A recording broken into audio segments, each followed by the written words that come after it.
Hi guys, I hope you've all had a good week. So I've just made another little Star Wars Dungeons and Dragons multiverse sort of crossover little diorama, and as you can see, this one contains three of the Star Wars heroes, Han, Chewie and Leia, as well as loads of sort of Ewoks. And if you watched my last video, you'll see that I found these little figures over here on my mini factory by a model maker called One Gold Piece. There'll be a link in the description, guys, to where you can go and get these files yourselves. So I've already printed out loads of these figures on my Anycubic Photon Mono, just so I've got them ready for when I do lots of dioramas, which is pretty cool. So let me know in the comments, guys, if there's a particular scene from Star Wars you'd like me to recreate, and yeah, if I can, I'll have a go at doing it. So obviously these are the three that I'm going to be using in this one. Yeah, it came out really well, lots of definition, printed obviously really well. And yeah, just absolutely love them. I say very much sort of D&D, Star Wars, Multiverse kind of things. And then yeah, good old Ewoks, but obviously the Ewoks are a little bit different. These are like little, little people wearing Ewok skins almost, I think. But yeah, pretty cool and a nice little variety as well. So starting as always, like I do with the base, I'm going for the good old bit of MDF board. And basically I wanted some tubes for this, and I find the best tubes come from the kitchen foil ones, just because these are a lot thicker, a lot firmer, and really good. But obviously I had to sort of take off all the kitchen foil off the tube, just because I couldn't wait for it. So I've got a pile of kitchen foil in my drawer, but hey ho. So yeah, good old Gorilla Glue, as you guys know if you watch many of my videos, this is sort of my main go-to glue. Fairly cheap, and well, it sticks anything to anything, which is pretty cool. Obviously it doesn't dry instantly, so you do need to leave it a good sort of 5-10 minutes or more. But then once it is dried, it is, yeah, it's as good as super glue. So for the base, using a good old sort of sand and gravel, although I need to get a finer sand. I do find the stuff I've got is a little bit on the thicker side, so we'll be getting some thin stuff soon. So for this little diorama, I resisted the urge to sort of print loads of bits off, which I sometimes do, and I thought I'd go out making more of the bits like I used to. So using the good old sort of lollipop sticks, I'm going to use these to build sort of the well, not exactly the framework, but the floor work that's going to go around the tree for obviously the people to stand on. And as this is going to sort of go around in a circle, I'm just going to trim the end bits off, just so obviously it does sort of fit nicely and, well, goes in a circle. Then for a bit more support, I'm just going to add a metal sort of ring to the inside, just to help keep obviously everything together. And there we go, it fits nicely over the well, what's going to be the tree trunk, and then a bit more glue. Obviously got my little figure there just so I can get sort of the right height. And then to make the trees, I'm just going to add some clay. This is obviously just the air drying clay, so again, nice and cheap stuff, but works really well. And obviously you can sort of like put indentations in it, shape it, smooth it, yeah, do whatever you want to really. It's obviously it's clay. So I've let it dry for about 10-15 minutes. Obviously this stuff takes, well, it's overnight stuff really, but it just means leaving it a little bit, it's a little bit firmer, just so I can put some score lines in to make it obviously look more tree-like. And then I can use some kitchen foil just to add a few more sort of like indentations, make it look a bit rougher and not too sort of, well, not too neat really. But obviously the kitchen foil works really well for this because it does make sort of like irregular patterns, which is pretty cool. And I'm going to use more of the lollipop sticks just to make the sort of the walkway bridge thingy. And again, got the little thin wire. This wire is really good. I've got variety of sort of thicknesses of this stuff, and obviously the main thing is it's fairly strong, but it does bend nice and easy as well. Just because I want to make this this platform, this walkway, sort of like dip down a little bit. So ideally, this is obviously going to look like it's string and not obviously wire. And yeah, so it's a variety of just sort of putting the things together. As you can see, I've got a few little matchsticks that I've cut up to make some railings around the edge of that other thing. And then yeah, use a bit of super glue on this one just because I want it to dry quicker and faster. And yeah, some more lolly sticks. Yeah, and just using these to make some sort of like little steps to obviously get up to the raised platform area. So fairly simple little diorama this, but pretty cute. I know my kids are going to love this, so one of them is going to probably have this in their bedroom somewhere. But yeah, it's just a fun little thing to do. So with these figures that I've got from my mini factory, obviously sort of incorporates two of my favourite things. I've always loved Star Wars as a kid. obviously watched it when it first came out back in, well, good old 77. Yeah, I was there, I am that old. And obviously playing Dungeons and Dragons, which I played in, well, 1983 was the first year of playing that. So to incorporate two of the things from my my childhood is, yeah, it's pretty cool. And as you guys know, well, obviously I just love making things and painting things. So yeah, thoroughly enjoyed this. So initially my plan was to like leave these trees open at the top, which is why I was kind of like trying to put in the rings for the top bit. But as obviously you've seen the image and the little video at the beginning, I do actually put some sort of like rooftops on this.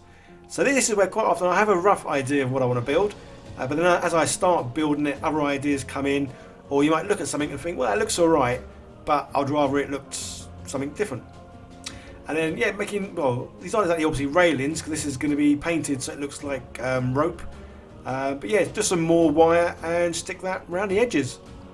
So that's pretty much it all done. So I've sprayed it with some green primer just to lock everything in and to obviously make it easier when I come to paint it afterwards. So initially my idea for doing the roofs was these little matchsticks. So as you can see, cut it in half just to make them a bit thinner. And I was going to use this to sort of make the like the thatched sort of roof looking thing. Obviously cut loads and loads of these up. Got my little cone shape, which obviously gives me the roof. And then started gluing them on. But it took me ages doing this, and obviously I had to make two of them. But then the plan was to sort of keep building up the layers, putting more and more of these sticks on, just to make it look like a sort of like a thatched roof. But the more I looked at it, the more, well, I wasn't happy with how it was looking. Basically, it looked too thick, and by the time I'd put more on top, yeah, it wouldn't have looked very good at all. So I kind of put that down and decided I'd go and paint the figures instead, while I was pondering on the idea of what I was going to do with a thatched roof. So yeah, good old figures. Again, doing the old batch painting obviously works a lot better, because then as you can see what I'm doing now is I've got the speed paint from Army Painter, and I'm doing the brown, and I'll do that brown on all the figures, and then I go on to the next colour and then the next colour and so on. So yeah, batch painting them makes things a lot quicker, because there's obviously less time spent sort of cleaning brushes, and all that kind of stuff really. So yeah, all the brown's done, and then as a case I was going to go over and do all the faces, and then everything else really. So yeah, nice and simple these little figures, not a whole lot of different sort of colours, but yeah, enjoyed getting the base colours on. So doing them all together really didn't take too long at all, and obviously using the speed paints is great because obviously they live up to their name and make things, well, speedier. And yeah, they're all done. I'm pleased with how they look, and in this case of good old washes. So I'm using just a light wash for these, because obviously I don't want to make them too sort of dark looking. Yeah, say I know some people might like washes, some people might not like washes, but for me, yeah, absolutely love them, just because they add a bit more sort of definition and a bit more realism to all the little figures really. And yeah, simple as that. So yeah, it didn't take too long. I think it was quicker painting the figures than building the actual little diorama, which is pretty cool. So painting the figures did actually give me time to think about how I wanted to do the roofs. So yeah, definitely out with the matchstick approach, and then I thought I'd use some string. So I got some of this sort of like 3-ply, or whatever it's called, string. I thought I'd unravel that and then use that, because it's obviously a much sort of smaller, finer looking thing than the matchsticks. It's a lot easier to sort of build up as well. And yeah, so that's exactly what I did. Basically the same sort of thing I was doing before, but with the string, just sort of like layering it on, going around, and then once that had dried, I then went over and put more string over the top. And then this time I was definitely much happier with the end result, and it looked more kind of like how I wanted it to look basically.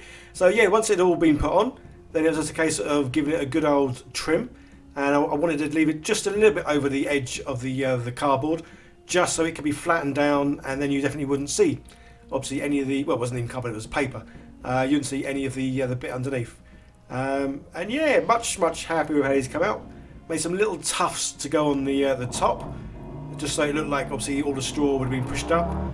And yeah, definitely much better than my previous attempt. So that was definitely out the window. And then a bit of wire around the top. This is obviously going to make it look like it's string once it's painted, just sort of going around the top to keep it all together.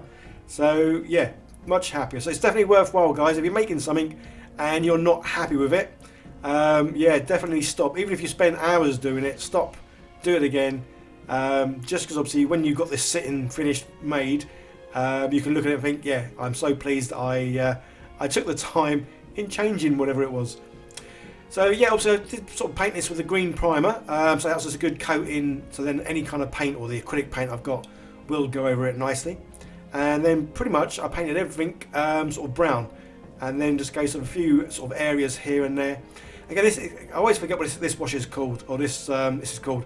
It's not dry brushing, it's not full brushing. I don't know if it's called wet brushing, medium brushing. I don't know. Waffling now. So yeah, basically just going over the top sort of areas, just to make it look a bit more straw-like, but sort of dirty straw-like.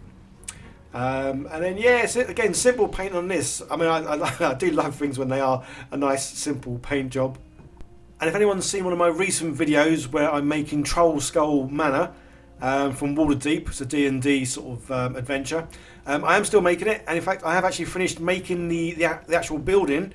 There's a lot of painting involved in the Troll Skull Manor that I'm making. Basically it's a tavern, and there's 4 levels to it. So everything's been 3D printed, it's all been assembled and glued together and all the rest of it. It just needs painting. But there's a lot to paint because there's a lot on the inside and the outside, and I'm also going to make the furniture and bits for it. So yeah, if you have watched my Troll Skull Manor video, I am still making it, and if you haven't seen it, why not go and have a look at it. I'm actually put the link in the end of this video, just so you can go and see the Troll Skull Manor one as well. And then yes, something I've not used much before. I've had this little thing for ages, this little flocker to do some flocking with the grass. Although, whenever I do this, I don't think the end result looks much better, or better at all, compared to me just getting the flocking and just kind of like sprinkling it over. I mean, we do get some bits, obviously, like this sort of stand up on edge, but generally, I don't know if it's really worth it. So yeah, that's it kind of done. It's just a case of now gluing my little figures to wherever it is I'm kind of thinking they're going to go. So I think it's easy, obviously starting in the centre. We'll have good old Han there, and we can have Leia to the side. Obviously they get smoochy later, and then good old Chewie beside Han. So yeah, again, love these little figures. Go and check them out. I think they are pretty awesome because they are obviously a mix between Star Wars and D&D, which just makes them yeah, extra special because they kind of cover two sort of my favourite films ever, or favourite sort of genres. Sci-fi and obviously fantasy. Okay, let's look at it in all its glory.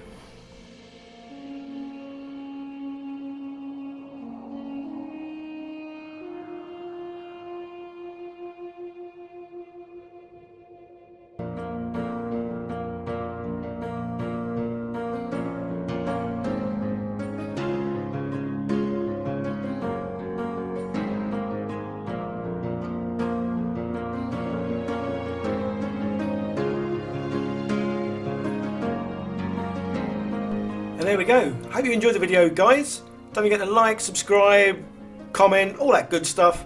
And a big shout out and thanks to all my patrons for helping making it possible to make these videos, as well as my sponsors. Okay guys, that's it. Take care, have a great week. See you next time. Bye for now.